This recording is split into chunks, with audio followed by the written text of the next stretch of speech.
دوسرا ادب یہ ہے دعا کا کہ آپ دعا کرنے سے پہلے اللہ تبارک و تعالیٰ کے نام اور اس کے اوصاف کا ذکر کیجئے، اسماء حسنہ کے ذریعے سے اللہ تعالیٰ کو پکاریے۔ اللہ تعالیٰ نے ارشاد فرمایا سورۃ الاعراف میں آیت نمبر 180 میں وَلِلَّهِ الْأَسْمَاءُ الْحُسْنَى، اللہ ہی کے سب سے اچھے نام ہیں، فَادْعُوهُ بِهَا، تو آپ اللہ تبارک و تعالیٰ کو ان ناموں سے پکاریے۔ تو اللہ تبارک و تعالیٰ کے نام، اللہ کی صفات، ان کو دعا میں شامل کیجئے۔ کئی ایک ایسی مواقع ہیں جن میں نبی صلی اللہ علیہ وسلم نے کچھ لوگوں کو سنا، انہوں نے اللہ تبارک و تعالیٰ کی بہترین صفات بیان کی۔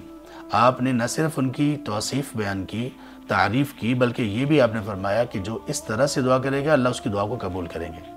جیسے ایک شخص نے کہا اللہم انی اسألک بانی اشہد انک انت اللہ لا الہ الا انت الاحد الصمد الذی لم یلد ولم یولد ولم یکن لہ کفوا احد۔ آپ بڑے خوش ہوئے آپ صلی اللہ علیہ وسلم، اور آپ نے کہا یہ اللہ کا اسم اعظم ہے، اس کے ذریعے سے اللہ تبارک و تعالیٰ دعاؤں کو سنتے ہیں اور دعا کو رد نہیں کرتے۔ یہ ہم انشاءاللہ اس کو تفصیل سے ڈسکس کریں گے ان کلمات کو بھی۔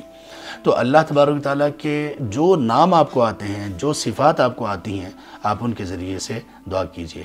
اگر عربی میں نہیں آتی اپنی زبان میں کر لیجئے۔ اے رحمان، آپ کو آپ کے رحمت کا واسطہ، اے رحمان آپ اپنی رحمت کی وجہ سے، اے لوگوں کو رزق دینے والے، اے رزاق، آپ اپنی صفت رزاقیت کی وجہ سے یا اس کے ذریعے سے، اس کے توسط سے ہمیں رزق عطا فرما، اور آپ ہی شفا دینے والے ہیں، اور آپ ہی کے پاس ہر مشکل کی دوا ہے، تو آپ ہماری مدد کیجئے۔ اس طرح سے اللہ تبارک و تعالیٰ کی صفات کو سامنے رکھیے اور اللہ تبارک و تعالیٰ سے دعا کیجئے۔ یہ دعا کا دوسرا ادب ہے۔